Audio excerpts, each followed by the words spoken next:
Herkese merhaba. Tahta Cadısı kanalından selamlar. Hola queridos amigos. Arkadaşlar bugün yine projemize devam ediyoruz. Dükkan projemiz, maket diyorum ama dükkan projemize devam ediyoruz. Bir önceki videoda söylemiştim. Yan tarafa bir eklenti yapacaktım.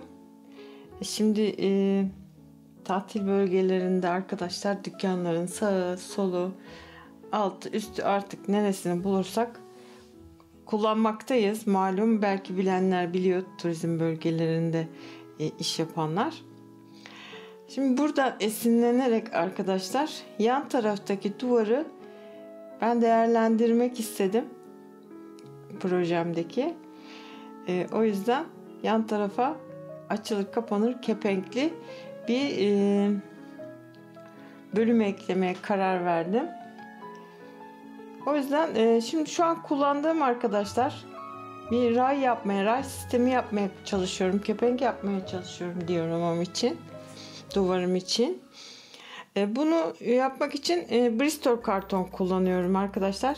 Çünkü bu Bristol kartonlar diğer mukavvalara göre bayağı bir esnek, daha bir kırılganlığa gelebiliyor, esneyebiliyor yani.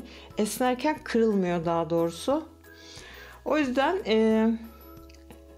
aklımdaki projeye göre ölçü aldım. Şeritler kestim. Arkadaşlar 2 kat kullanırsak Bristol'leri 2 kat birbirine yapıştırarak kullanırsak çok daha sağlam olacak. Bu şekilde zaten başka alanlarda da kullanıyoruz. Başka objelerin yapımında da kullanıyoruz biz bunu, rölyefte. Maket yapımında da kullanıyoruz. O yüzden bu ray sistemini de aynen bunda yaptım. Mukavva ile yaptım arkadaşlar ilk önce. Fakat mukavva parçalarına ayrıldı, dağıldı. Bu yüzden çift katlı Bristol kullanmaya karar verdim. Anlatırken geçti böyle. Herhalde anladınız mı? Birer şeridi birbirine yapıştırıp sertleştirdim. Aralarına ray olması için bir kat daha koydum ve üstüne kapattım arkadaşlar. Şimdi böyle bir oluklu mukavvam vardı arkadaşlar. Ben bunu yolda buldum açıkçası. Çöpün kenarına bırakmışlar. Klimalardan falan mı çıkıyor, nerelerden çıkıyor? Onlardan bayağı bir almıştım, kenara koymuştum, çatı yapımında veya böyle şeylerde kullanırım diye. Ben onu kullanıyorum ama normal satılan, kırtasiyede satılan oluklu kartonlarda olabilir belki. Ama benimkisinin dokusu biraz küçük. Olukları birazcık küçük. Belki böyle rulo kat kutularından falan çıkan mukavvalarda olabilir. Öyle bir şey olabilir. Bu şekilde de akrilik boyayla boyadım. Arkadaşlar anlatmam gecikiyor, yani kaçırıyorum konuyu. Bazı şeyleri belirtirken. Yan taraflarını açtığım oyuğa girebilmesi için arkadaşlar mukavvayı bastırarak şeyin tepesiyle şeyin tepesi, fırçanın tepesiyle bastırarak oluklarını düzleştirmeye çalıştım arkadaşlar. İçine de başka bir mukavva oturttum. Sıcak silikonla yerine yapıştırıyorum. Bu şekilde arkadaşlar. Birazcık desenli olsun dedim. Sonuçta yaz ve tatil beldesi burası. O yüzden akrilik boyayla birazcık renklendirdim. Kilit bölümünü de yaptım arkadaşlar. Telle. Yine birazcık bir damla tutkaldan faydalanarak, ki bu tutkal benim vazgeçilmezim biliyorsunuz. Evet, gayet güzel işliyor arkadaşlar.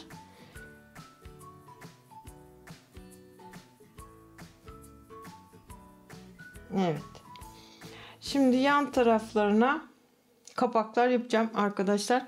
Bu kapaklar da aynı zamanda açıldığı zaman içine de tabii bir dahaki bölümde olacak bu, dediğim gibi. Çünkü uzun sürüyor projenin yapılışı. Bir dahaki bölümde de içine raflar ve malzemeler dolduracağım. Artık ne tür malzemeler? Gene yazlık yerlerle ilgili kiraya verilebilecek malzemeler olabilir. Mesela sörf olabilir, palet olabilir, deniz gözlüğü. Bu arada Mom şimdi geldi, böyle gelecek, izliyor beni böyle. Dibimden ayrılmaz. Arada elimi ısırır, tırmalar, kaçar, suları içer. Boya sularına bayılır. Arkadaşlar yan maket kapaklarımı, maket diyorum, kepenk kapağı diyeyim ben buna artık. Bana özel bir proje oluyor. Ama gerçek hayatta da böyle bir dükkanım olsaydı, ki ben tatil beldesinde dükkan da işlettim 12 yıl. Bu tarz bir dükkandı aslında. Moya dükkanı değildi tabi. Ama böyle bir yerim olsaydı bu tarz değerlendirmek isterdim o duvarı. Böyle birazcık da dekorluyorum arkadaşlar akrilik boyayla. Bu arada güzel bir şey keşfettim. Bunların üzerine çok hoş resimler yapılabilir. Oluklu mukavayla resim yapmak güzelmiş. Hoşuma gitti. Oluklarından faydalanarak böyle değişik dokular elde edebildim. Tabii basite kaçıyorum arkadaşlar. Hiçbir şeyi çok abartmıyorum artık. Sonra da diyorlar ki pöşteki sayıyorsun kardeşim, sen bu ne ya falan filan. Olmaz. Gerçi bu tam burada birazcık pösteki saydığım doğrudur. Kepenklerin, yan kepenklerin açılıp kapanmasını için menteşe yaptım arkadaşlar. Yine Bristol kartonundan, ince kartonundan bu şekilde oyuklar açarak böyle bir şey yaptım arkadaşlar. Gerçi oturturken birazcık hata oldu, zorlandım, kepenkleri küçültmek zorunda kaldım ama olsun, yaptık mı yaptık, işliyor.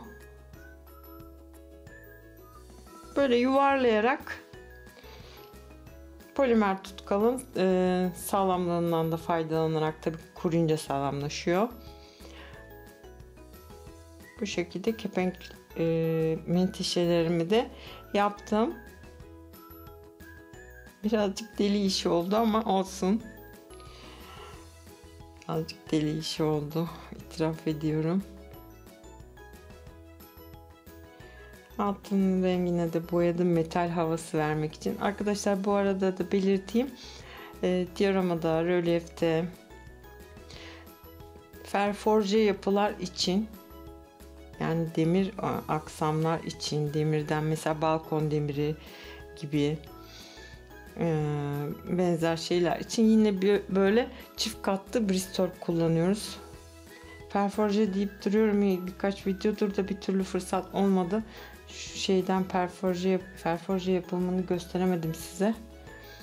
Gelecek videolarda onlar da olacak. Belki bu dükkanı da ilave edebiliriz. Yanına ağaç yapacağız. Yapacağımız ağacın belki perforjeden demirleri olabilir.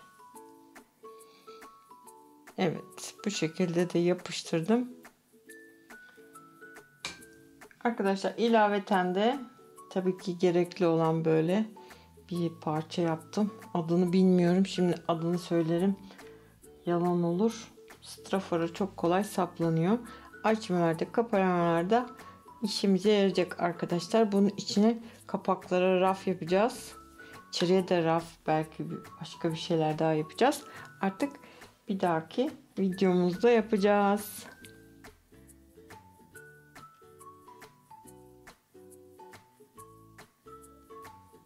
Üstüne de arkadaşlar, tabi bu böyle görünmeyecek. Sadece açılıp kapanması kolay olsun diye bunun üstünü yuvarlak yaptım ben. Üstünü ben çatıyla kapatacağım. Ama bu çatıyı da bu projenin önceki bölümlerinde zaten gösterdiğim için hızlı geçiyorum arkadaşlar. Suya da salça olan var, görüyorsunuz. Momiş Hanım. Bu şekilde bir açıklamalara linki veririm arkadaşlar. İlk kez izleyenler için çatı yapımının ayrıntılarını göstermiştik. Nasıl boyadığımızı da doğal olarak göstermiştim. Onları açıklamaya girerim arkadaşlar. Linkini izlersiniz. Kanalımda da bulabilirsiniz. Bu şekilde de yapıştırıyorum. Yapıştırıyorum arkadaşlar. Sesi açıldı videonun. İzlediğiniz için çok teşekkür ediyorum. Umarım beğenmişsinizdir arkadaşlar. Bakalım bir dahaki haftaya neresini yapacağız? Büyük ihtimalle yan taraftaki çatının üzerinden aşağılara sarkan bir ağaç yapmayı düşünüyorum veya begonvil yapmayı düşünüyorum. Tam emin değilim. Karar vereceğim. Karar verdikten sonra siz de izlersiniz. Çok teşekkür ediyorum. Hoşça kalın arkadaşlar. İspanyolca da söyleyeyim. Adios queridos amigos. Nos vemos en otro proyecto. Estoy aprendiendo español. Ciao.